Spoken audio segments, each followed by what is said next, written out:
All right. According to this thing, we're live. Awesome. And yep, on my monitor, I see us on YouTube. So nice. And I'll just tuck that away so I don't get distracted. How are we looking on LinkedIn? I don't see the stream yet. It says starting soon, maybe because Okay. it's not 10 o'clock yet. Yeah, it might not activate till precisely at 10. Yeah. All right. Well, anyway, I'm so glad that you were able to join so that I didn't have to do this solo. Yeah, Thank you. of course. Oh, you got the clickety clack cool kid keyboard. I can hear it all the way over here. I just have to show off. Yes. Okay.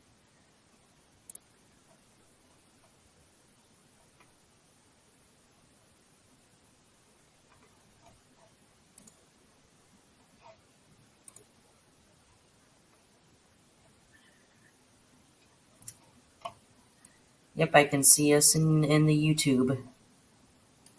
Great.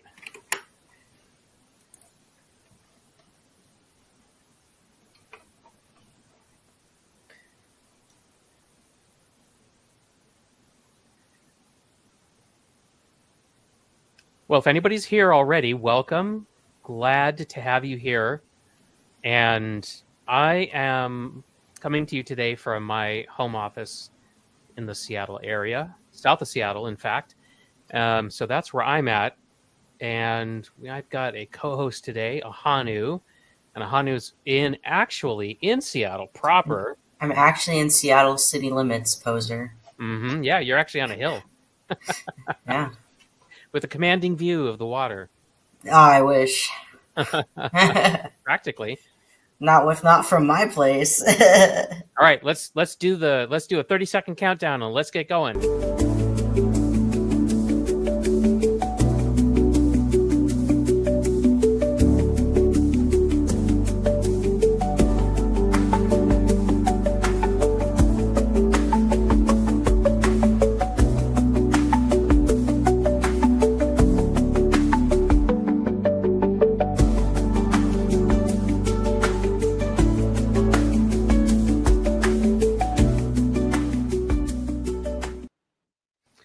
All right, so here we go.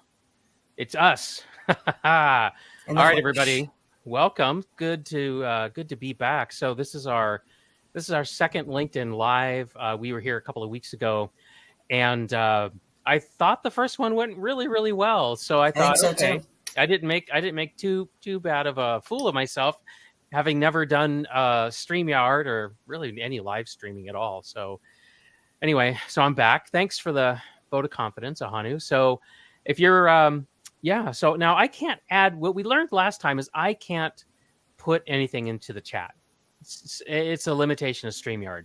But you can, if you're watching us, you can put something in the chat. So I'd love to know where you're from, where you're at today anyway. How about that? And another limitation of StreamYard is that if you have your privacy set on LinkedIn so that your profile can't be seen from the internet, I think that's kind of what it is, then we can't see your name. So for example, here's some. I know who that is because I'm in the LinkedIn chat. I can see their name. It's our good friend, Peter Hissler. Oh, Peter. Awesome. Thanks, Peter.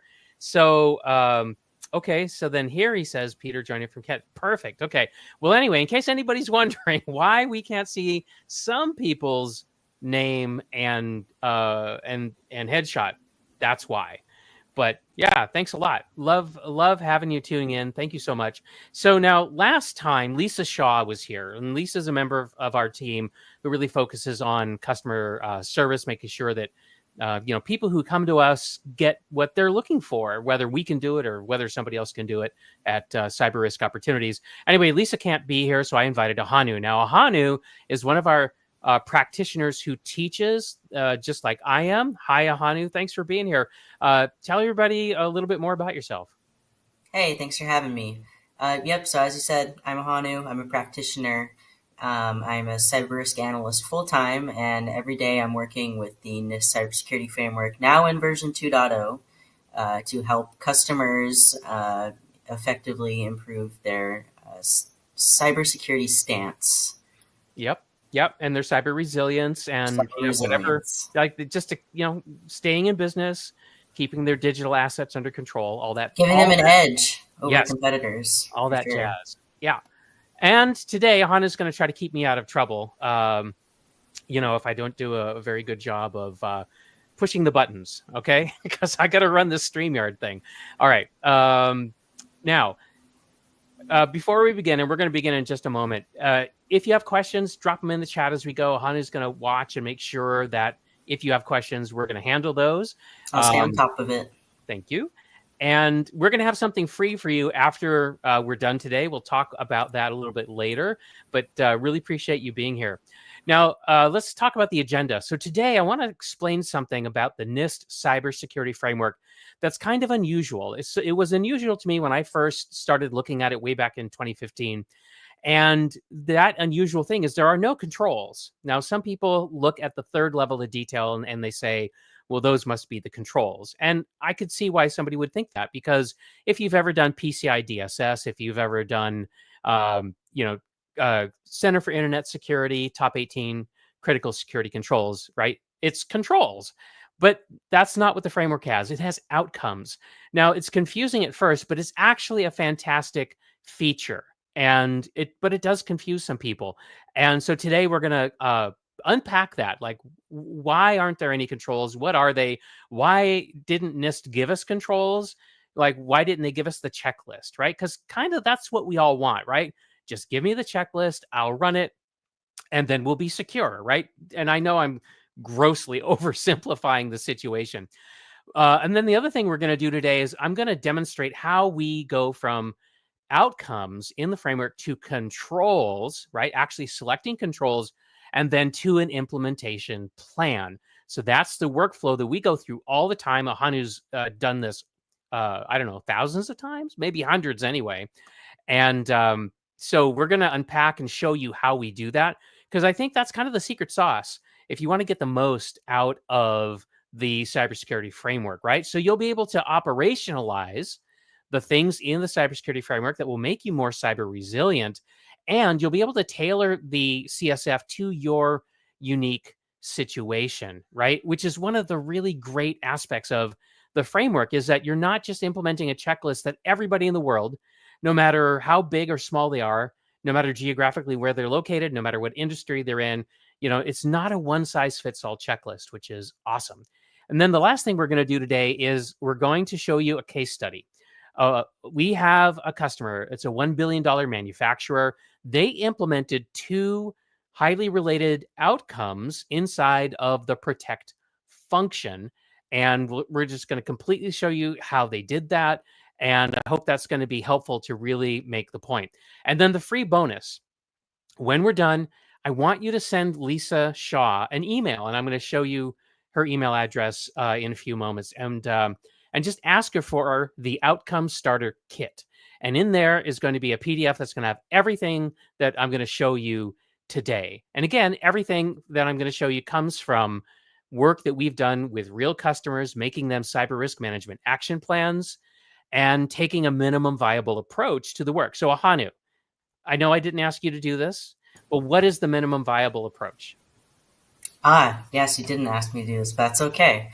Minimum viable is just doing the least amount possible to satisfy major requirements, just to get by, really. If you were in a court of law, you could show that, hey, we at least knew that this is a thing and we did something about it, maybe you're doing something consistently, you mess up here and there, but it's consistent. Yes, absolutely. So we're moving the needle, right? We're getting stuff done. We're reducing cyber risk, but we're doing it while spending the least amount of resources we can get away with and disrupting people the least that we can. So, okay, cool. All right, so let's get started with with just a quick question. Okay, so in the chat right now, just tell me if you have encountered this thing that we're talking about today, where you were reading the cybersecurity framework and you just you're like, I don't know what this thing's asking me to do. So if you've ever come across that situation, just drop it in the chat. I just would love to hear some examples of how some people have wrestled with this problem. Now, I'm assuming you're here today because you have encountered it, but I would love to know what part of the framework really had you scratching your head, because there's a lot of them that could have done that. So okay, so let's as you think about that, let's keep going here. So this is part one of the three parts that we're going to cover today, which is the NIST cybersecurity framework a checklist? And what do you think? Is it a checklist? Does anybody uh, have an opinion about that? I think I've already kind of let the cat out of the bag and said it's not a checklist, which it isn't. But why isn't it a checklist? And how come the National Institute for Standards and Technology did it this way? Well, a framework, which is what the cybersecurity framework is, right? Because it's got framework right in there. It's not a mandatory compliance item, right? And it's not a prescriptive checklist of controls. So that's the first thing that we have to understand. And the word framework is like such an overloaded word. We hear people calling things frameworks all the time. And I think that NIST put that word in here for a very specific purpose, because they were trying to distinguish what they were doing from what other organizations were trying to do when it comes to helping people with becoming more cyber resilient. All right. Now, and what that means is that NIST said, look, we don't want to um, we don't want to tell people what to do, because we don't believe in the one size fits all checklist. What we want to do is give guidance and then let organizations figure out for themselves what's the best way to become cyber resilient. And so that's why it gave us these outcomes. All right. So it's kind of like sometimes I explain it as you've been given like a bolt of cloth, and you're being given the opportunity to make yourself a custom tailored suit that will fit you exactly.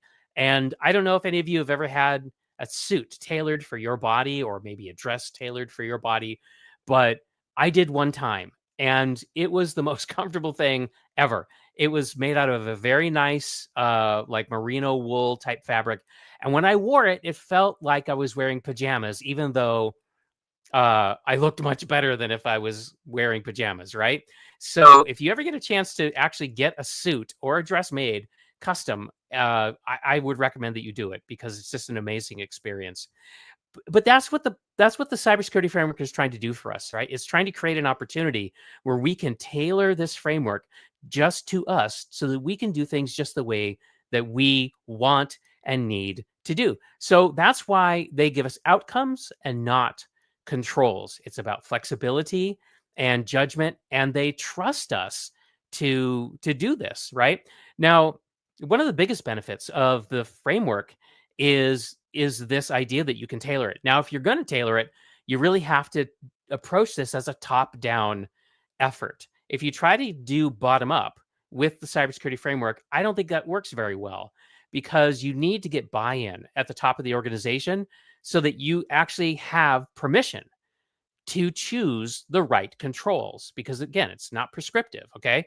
And so you actually have the opportunity to either get buy-in if you don't feel like you've got the buy-in of your senior decision makers now, or enhance the buy-in that you already have. So if somebody comes to you and says, we need to be NIST cybersecurity compliant or something like that, you should be really happy, because what they've really said is you can do a top-down implementation of the framework. Do they know that's what they said to you? They may not know that that's what they said to you, but that is what they said. So I want you to take full advantage of that opportunity. So I'll just take a pause here, take a sip of water. Ahana, did you want to add anything to what I said? No, not at this point. I'm just to let you know, I'm keeping an eye on the comments. We Nothing of note right now. It looks like we didn't get any questions yet, but just putting it out there again. Anyone, if there are questions, feel free to comment, and I will stop Kip and let him know, and we will answer them right away. Great. Now, just to be clear about this point, let's take a look at the Center for Internet Security Top 18. Is that a framework or is it a checklist? Well, I see it as a prescriptive checklist of controls. Now, I've had a lot of interactions with the Center for Internet Security's Top 18 critical security controls. In fact, I remember its origin. It was actually called the SANS Top 20. It came out about 25 years ago, something like that, and it's morphed over time, to their credit. And so they've been trying to kind of keep up with the current threat landscape, which is very, very different today than what it was when the top 20 was originally created. And so that's another thing that I would suggest is that you pay attention to when, if I have to do a bunch of prescriptive controls, are they really covering what I need? Are they making me cyber resilient? Right? How are they setting me up for the threat landscape that I'm in today? And also important, the threat landscape that you're going to be in tomorrow and in the foreseeable future, because we don't just do control implementations every year, right? We've got to make sure that we get our full business value out of what we do. So anything that you add today is probably going to be in place for a while, and it could be a long while, right? So it's something that you really need to pay attention to. Okay, so that's the first bit, right? CSF is not a checklist. There's a reason why it's not a checklist, and we should be glad that it's not a checklist. Even though that's going to be a little bit more work for us, right? Because if it was a checklist, I wouldn't have to do anything. I would just say, okay, I'm going to go do the checklist. So if I've brought you any clarity around this, I want you to put the word checklist in the chat, just so I know that you're still with me. All right. As we move on to the next part of our time together today, which is what's the difference between outcomes and controls? Well, first of all, I want to remind you that the framework is a 3-level hierarchy of information. All right. There are 6 functions at the top of the hierarchy. Then there's a bunch of categories, or the authorized synonym that I actually encourage people to use is not categories. What is it, Ahanu? Uh, Functions, right? No, yeah, Activities. activities. Yeah, Activities at the second activities. level. And then at the third level is Outcomes. the outcomes. Exactly. See, this is what's fun about a live stream. So I can just say, what do you think, Ahanu? And then I can embarrass myself. That makes things more interesting for everybody, I think. I'm certainly having a good True. time. Okay, so let's take a look here at this idea of outcomes versus control. So I've already kind of introduced the idea. Now, what's a control? Well, since we're talking about, we're defining some terms here, so I think we do need to define it. And you can see it on the screen, which I'm not going to read to you because that is the most boring thing in the world. Is when you go to learn something and then somebody just reads the slides to you. So I'm not going to do that. But I think everybody who's tuned in probably knows what a control is, right? Even if you haven't seen this specific formal definition. Examples of controls: passwords, right? I mean, that's like the obvious example of a control. And over time, we've had to kind of up our game with passwords, haven't we? So controls change, and I think that's what's really important.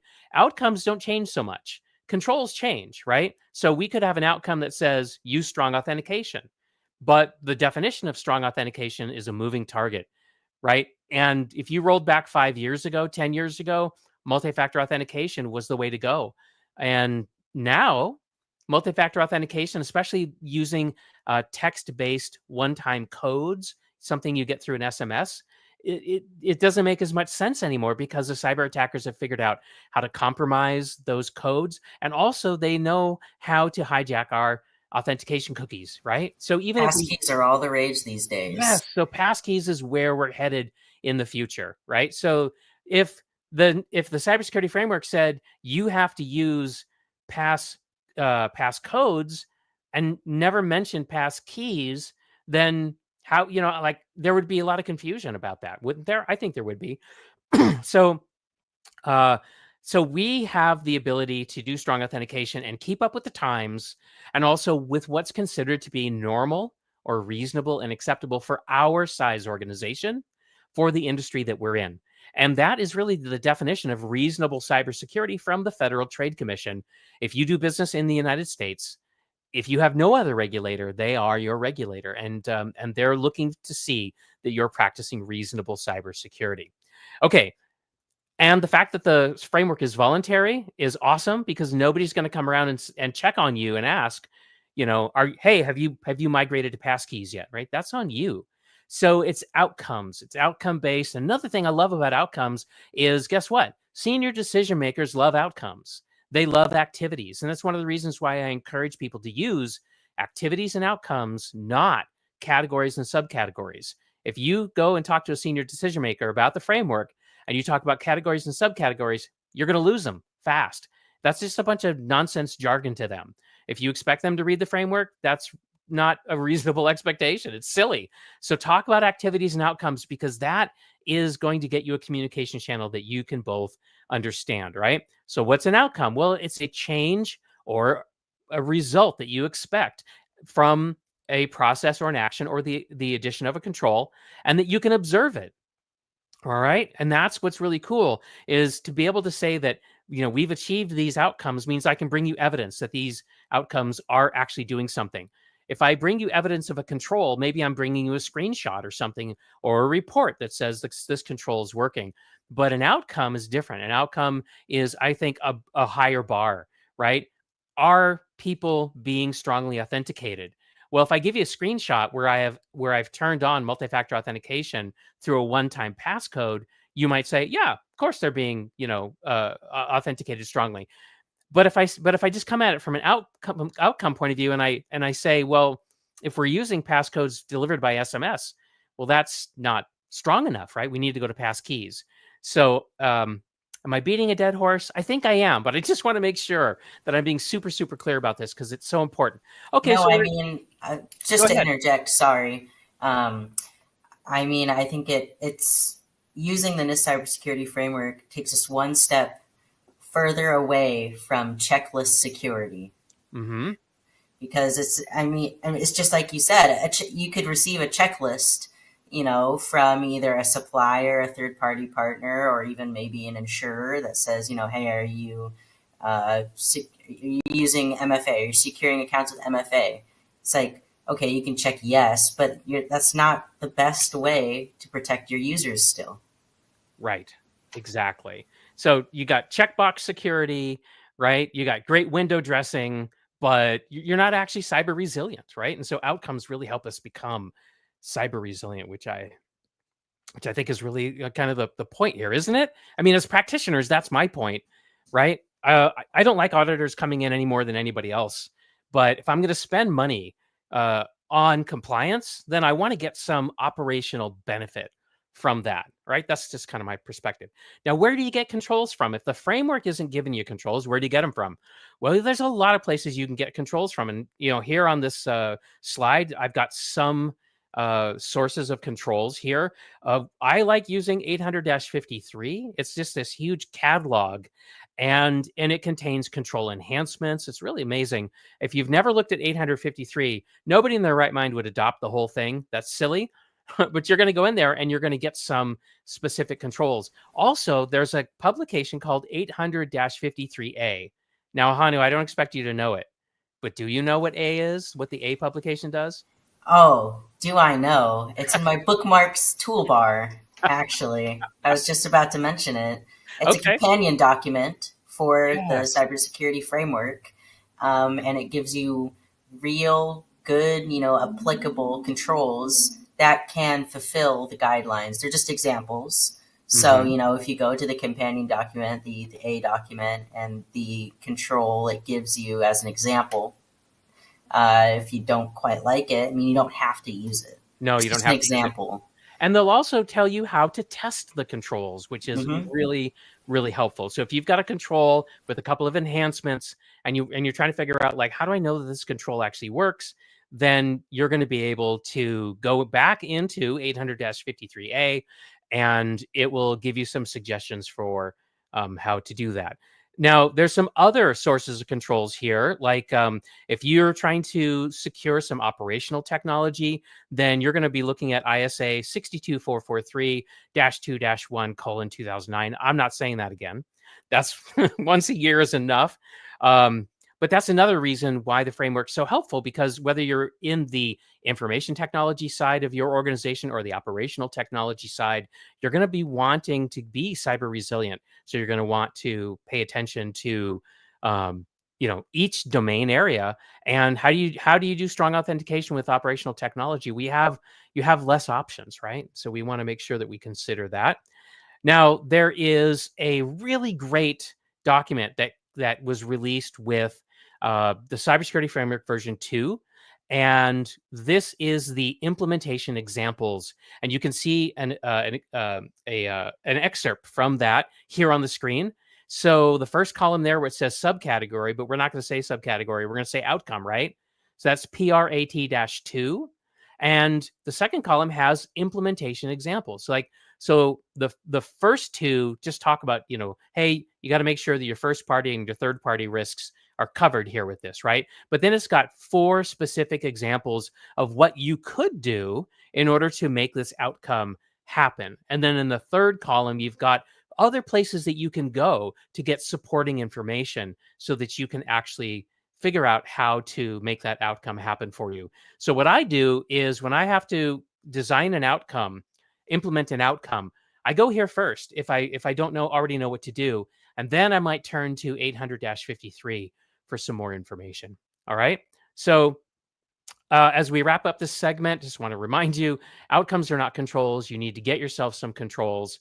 Let's take a look at a couple of examples. All right. So, and before I do that, Ahanu, any questions that we need to take? Nope, not yet. Okay, fantastic. All right, so let's look at this outcome here, PR.AA-03. And the code there, what's PR, Ahanu? Protect. Yeah. Do you happen to know what AA is? Ha! That's a real test. I don't Let remember. me get in my bookmarks folder, and I can go and find that out for you real Well, quick I though. think it has to do with authentication and access control, right? It's that area of the framework. It's okay. Don't Yeah. worry, don't look it up. And then 03, that's just the third one in the list, Right. right? That's all it means. And so user services and hardware are authenticated. Well, that's what you need to do. It doesn't tell you how to do it, right? So what do we do then? Well, we have to get together with our friends and say at work and say, what's this going to be, right? How are we going to do this? Um, and what we've learned in the work in doing this work for a long time now is that think about each outcome being written in terms of requirements, right? And so the outcome that we just looked at actually has multiple requirements baked into it. Let me go back to that. So user services and hardware are authenticated. So that means we're authenticating users, we're authenticating services, which is like machine accounts, and then we're authenticating hardware, right? And then it breaks out even past that, right? So hardware could be like a mobile phone, it could be a laptop, it could be a desktop computer, it could be a server, it could be a router, it could be a switch, right? So it's like, oh my gosh, there's all these things that need to be authenticated. And probably there's no one team that does all of that in your organization. So now you've got to figure out, okay, who's going to do authentication for the servers? Who's going to do authentication for the desktops? So just this one innocent looking outcome, when you start unpacking it, there's actually a ton going on inside there. Let's look at this one here, PRDS-11, right? So this is the protect function, this is the data security activity, and this is the 11th outcome in that area. And it talks about backups, and we're going to create them, protect them, maintain them, and test them. So, Ahanu, how many requirements do you see in there? Ooh. Well, I see 4 verbs, so there's probably 4. 4. Yeah, right. 4 separate and specific requirements. So, and there they are, right? Now, what's interesting about this is now you've got 4 sub outcomes, right? Is a way to think about it. But just like I said before, the teams that are backing up data may not be the same people who are testing the backups, right? And whoever's backing up servers may not be the same team that's backing up endpoints, or if they're not backing up endpoints, are backing up, OneDrive, or wherever you're having people stuff their working files, right? So there's a lot going on here, and that's the first step to taking an outcome and turning it into something that you can implement, is decomposing it into its requirements. Okay, any questions about that? I'll just take a sip of water. Any questions or comments that we should focus on, Ahanu? I don't see any questions yet. Peter did a couple of minutes ago give you a comment that said, "Correct, Kip." He's our hype man. All right, thank you, Peter. I really appreciate it. Oh wow, look at that. Whoa, James, nice. Look at all that great commentary there. Yeah, Whoa. I'm not quite sure what this is. I am Well, looking James, I into just it. love your level of engagement here. This is awesome. Okay, I'm definitely going to read that later. I'm not going to read it now, but I'm gonna definitely read it later and understand it a little bit more. So, oh, what's this? I have unlocked quantum and controls are in motion via CSA. Cool. Okay, quantum computing. I wasn't even planning on mentioning that today, but that's all right. All right, now, how do you actually produce outcomes? And by produce, what I mean is, how do you take these requirements and satisfy them so that outcomes can be observed? Okay, so this is our third. No, this is still our second part here. Let's keep going. Uh, no, actually, this is our third part. This is the case study. All right, here we are at the case study. Live streams are so much fun. All right, so let's take a look at this PRAT. PR, that's the protect function, right? Top level. AT, that's awareness and training. Sometimes the activities, their codes actually translate into something that makes sense, right? AT, awareness and training, but it's not always the case. I guarantee you that. All right, so again, we're talking about a $1 billion annual revenue manufacturing organization that operates all over the place, all over multiple countries. So highly geographically distributed. They even have multiple languages spoken throughout their organization. Now they've standardized on English, but in some of the non American locations, the amount of English literacy will vary, and so that was one of the things we had to consider. Now here's the definition of awareness and training, pr.at, and you can see the two outcomes in there, ATO1 and ATO2. And I've kind of underlined, like, well, what's the key difference between O1 and O2? Well, O1 is about performing general tasks, right? So it's like, do people basically showing up to do work, any kind of work, are you providing them with awareness and training? And then ATO2 is a specialized outcome. So if somebody has a specialized role, do they get awareness and training that is specific to their special role? So Ahanu, can you give me like one example of a specialized role that would come up? Yeah, for sure. Maybe someone who has an admin account and an HR system, Yeah. someone who is in charge of those data backups. Mainly like the big one in my mind is you have an administrator's account that has extra privileges. Yeah, I think that's correct. I think that's a fantastic example.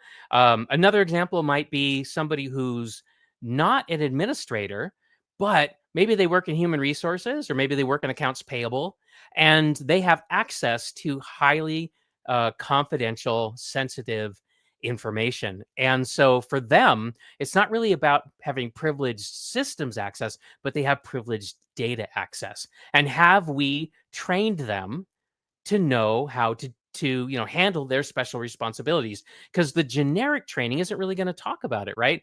The generic training isn't going to say to an accounts payable person, hey, watch out for those phishing emails, those deep fakes that are going to try to get you to move money to a place that you shouldn't be moving it to. All right, so love the examples. I'm just going to stop you there because we do have a question Oh, great. from and it shows up as just LinkedIn user in Hmm. the StreamYard Okay. comments. But Rajitha asked, "How would you factor in and align the regulatory controls required for the organization?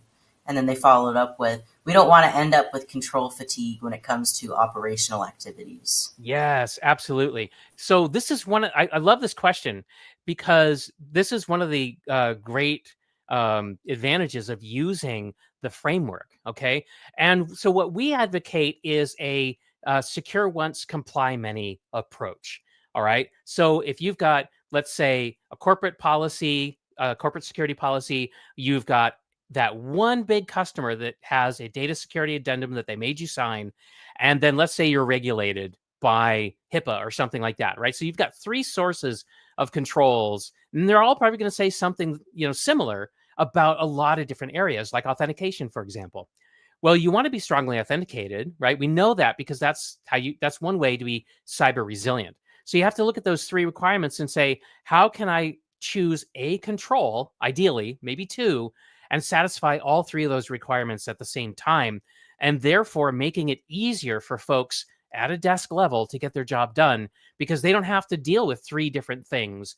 In fact, they don't even have to know anything about the fact that you've got three sources of control bearing down on you. You just give them that one or two controls that satisfy the requirement, and they never have to know anything about that. So I love the idea about control fatigue and how can we avoid that, and how can we keep people productive at a desk level. It's such an insightful question. Thank you so much for bringing that up. Would you add anything, Ahanu?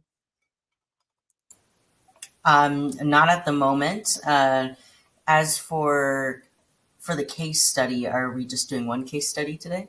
Yeah, just this one case study here because Gotcha. there's a lot to it, right? Oh yeah. So for the $1 billion manufacturer that I mentioned, this is what we did, and I think it might help if I took this banner away.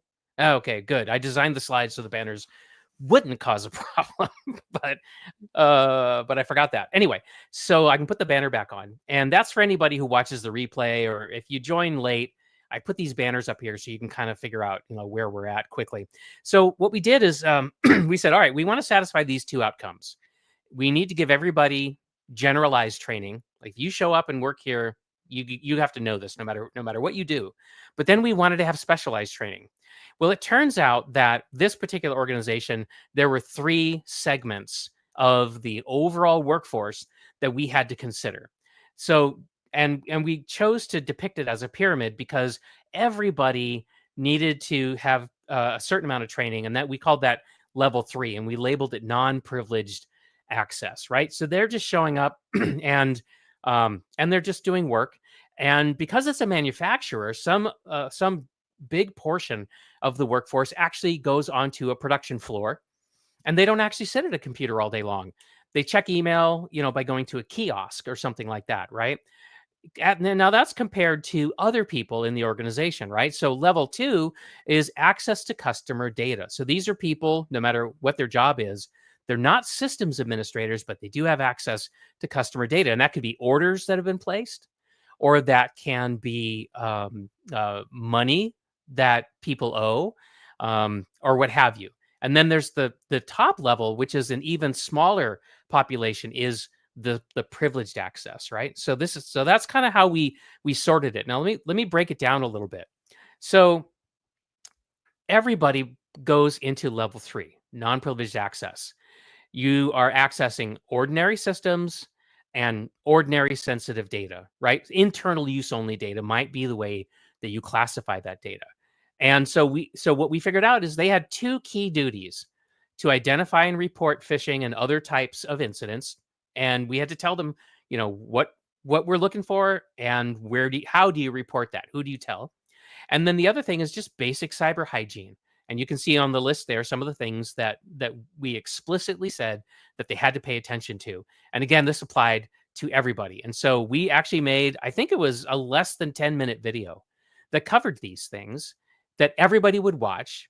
Every new employee would watch it in their orientation, and then everybody would have to watch it every year at a minimum amount of frequency, 1 year, so that they could be refreshed. And that also gave an opportunity to refresh the video. And at only 10 minutes long, it's not a huge cost to refresh that video. For example, if we're going to roll out passkeys. All right. So everybody got this one. Now, here's level 2. Level 2 is these job profiles, right? Access to sensitive data, line of business, or department systems. Um, and we also acknowledge that they may be targeted by cyber attackers more than level 3 employees would be. So they're going to need more protections. They're going to need to do more things than somebody who is only classified at the level 3 layer. So their duties include the two that were at level 3, but then also this one here, maintaining awareness about data and protecting it. And then we have some of the roles there, right? Directors, managers, supervisors, human resources, and administrative assistants with access to the executive staff's emails, right? So no systems administrators in here, but clearly they've got access to higher value digital assets, and we need to make sure that those are covered. And then level 1 was privileged access, right? So we've got our job profiles included uh, administrative access to systems or sensitive data. We also realize they're much more likely to be targeted by spear phishing attacks, and that a compromise at level 1 could result in a data breach, ransomware, monetary loss, right? That the risk at that level is much higher. Not that it couldn't happen at level 2 or level 1, or sorry, level 3, but it was just much, much more likely to happen at level 1. And so we added this additional duty here about monitoring and protecting. And then you can see here are the roles, right? Executive staff, IT administrators, finance and accounts payable team members. So yeah, so that's kind of how it all broke down. And Ahanu, did you want to add anything to this? Do we have any questions about it? No questions at the moment. I know it looks like another comment popped up in the StreamYard chat, but I think it's lag from the LinkedIn side. Oh yeah, you're right. So that one did yeah, I didn't see that last time, but we handled it, right? It was the Yep, factor from in and Rajitha. align the regulatory controls. Yeah, that's another Yeah. thing about a live stream that I'm learning is, when we do this sort of thing by Zoom, there's no lag. But when we're using StreamYard, there's definitely a lag going out, and I'm seeing that there's a lag coming back. So fascinating. This is absolutely fascinating. This is only my second time driving StreamYard around, so I'm feeling pretty good about it, and I'm actually learning how this thing works. So, all right. So, yeah, there you go. So there's the case study that I wanted to cover with you. A real world case study. So, if that was valuable, if that was something that kind of helped you understand this workflow, right? How do you go from outcome to controls to an implementation plan? If that helped you, just go ahead and put PRAT, right? PR.AT, Pratt. Just go ahead and put that in the chat, would you? Just so I can be sure that that y'all are getting value from this. Or if you have a question, feel free to drop that in the chat as well. Cool.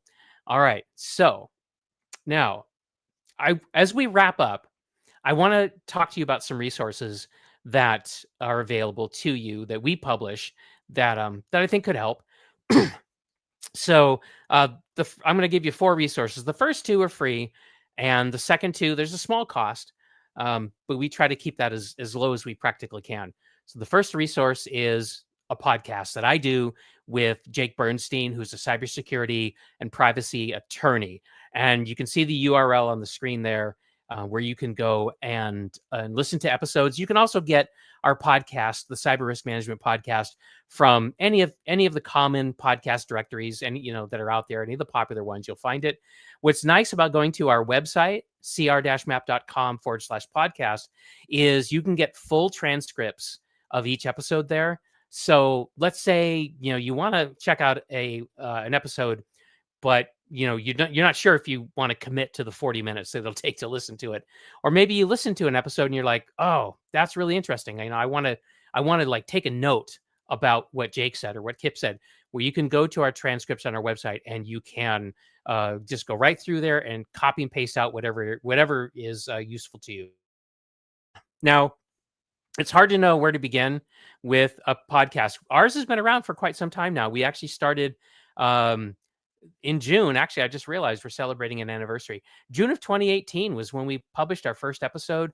We publish every other week, and so I thought these episodes right here would be of interest to you, just to give you some ideas about the different types of topics that we cover. So if you haven't tried our podcast yet, give it a shot, see what you think. Now, The episode on ransomware I find is a really good call to action for anyone in the world, but especially key decision makers. If you're having trouble getting budget, uh, I think that would be a good one to send to key decision makers, people that you're working with. Or just milk it for talking points, right? Yep. It's like, you're going to have to convince them. Kip can't convince them. They don't know who Kip is. But if you're listening to the podcast and I say something, you're like, oh, I can use that. Use it. Use it. Grab it and use it. And then maybe send me a note later on saying, you know what? I used that thing that you said and it worked. Or you can say, and it got me fired and I hate you now. Okay, well, tell me that so I don't say that to anybody else, right? These are some of my favorite ones here. Does ransomware kill sick people? That's the top one. How to really reduce the risk of people falling for phishing. That is so important.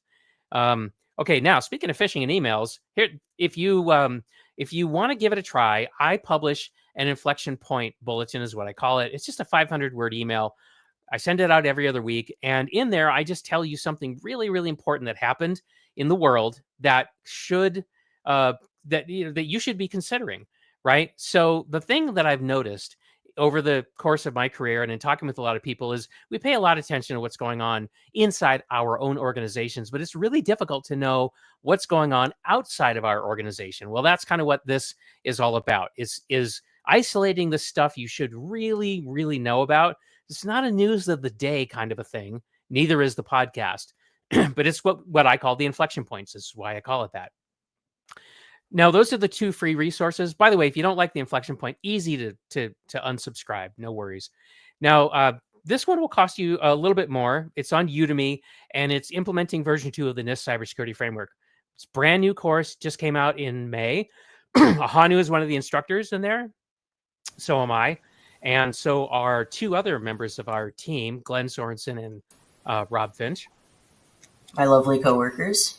Yep. And so this is getting very good reviews. You can see here, I did a screen grab recently. It's a 4.6 out of 5 stars with 43 ratings. And it looks like there's 190 people that have taken it so far. So now this is not my first course on Udemy.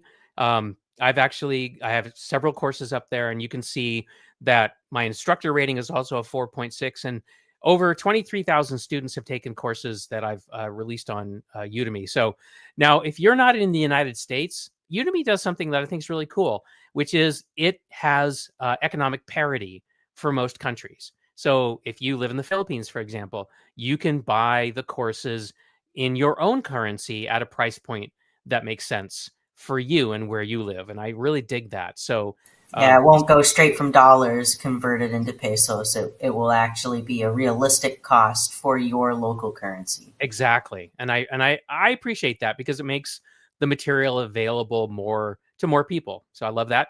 And then my book, Fire Doesn't Innovate, there's a second edition out. I just published it.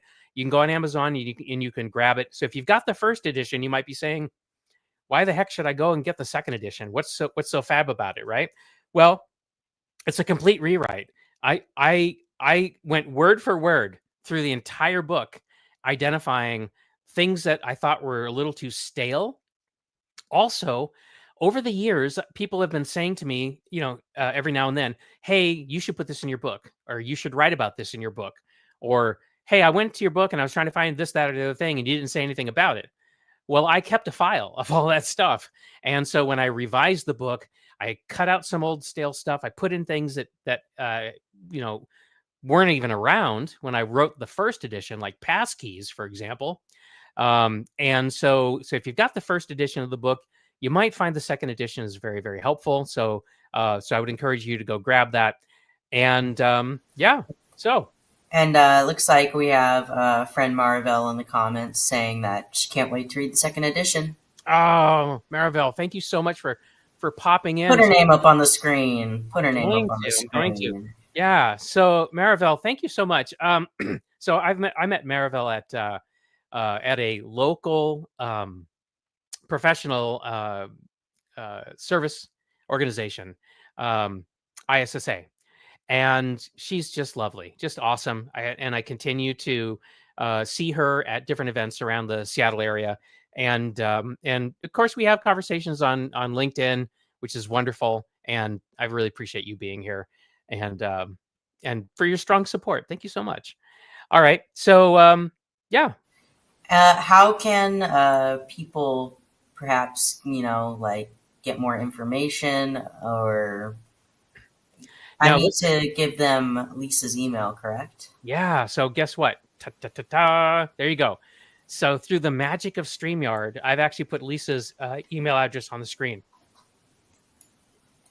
And I will put it in the LinkedIn chat. Oh, please do. Yeah. Because Yes. again, in StreamYard, I can't put this in chat, and I'll get overwhelmed if I'm trying to look at too many other chats. I can't do it. I'm not a multitasker like that.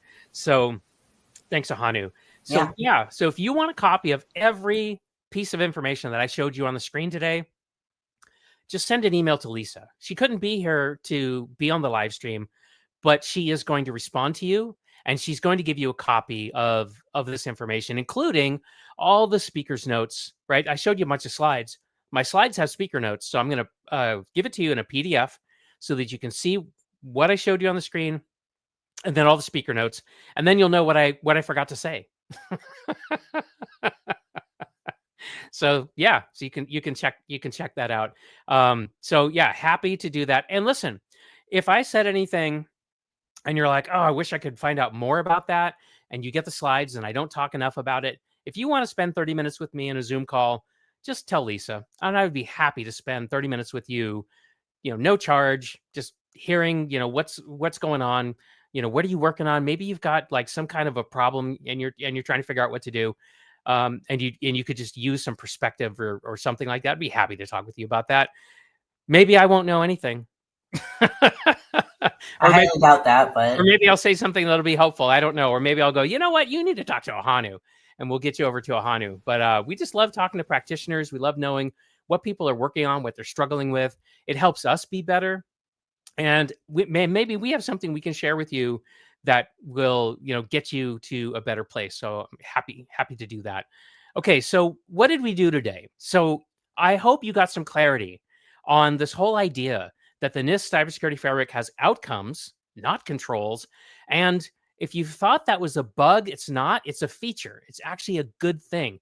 And then, we looked at some examples of how to go from an outcome in the framework, how to decompose that into requirements, and then how to select controls so that you can make an implementation plan. And we also looked at a real life case study from a $1 billion manufacturer where we took two outcomes and we tailored them specifically to their business. And they were just awesome to work with. I love our customers. me too. They're Oh, great. another thing I wanted to bring up. When's our next LinkedIn Live? Yeah, thank you for asking that. Okay, Yeah. so here's the deal. So we're doing this every other week, every other Friday. This is our second one that we've ever done. But the next cadence, the day of the next time we would typically do it will be the 4th of July, and that's American Independence Day. And we're not working on that day. So that isn't going to happen. So I'm going to see you again 4 weeks from today, Friday, July 18th at 10 a.m. Pacific. So same time, same day of the week, just on July 18th. Now, if you're going to come back, and I hope you do, just type yes in the chat. Just, because I just want to know there's going to be at least a couple of people here. Okay. And here's the thing, I haven't yet picked out what the topic's going to be. So if there's some aspect of the NIST cybersecurity framework that you'd like to know about, you can put that in the chat as well. Or you can send me a direct message. Or you can, when you ask Lisa to send you the slides, you can put that note in there as well. And Or you can direct message me on LinkedIn, okay. right? No, Yeah. I wasn't going to put you out there like that, but okay. I'm putting myself out there. No need to worry. Fantastic. Okay, good. So listen, everybody, that's all we have for today. So glad you were here. And I'm looking forward to seeing you next time. So off we We go. got three. Yeah, we got three next times. By the way, Rajitha, Lovely. Okay, Maribel, and Peter. then it's a date. See you. Bye.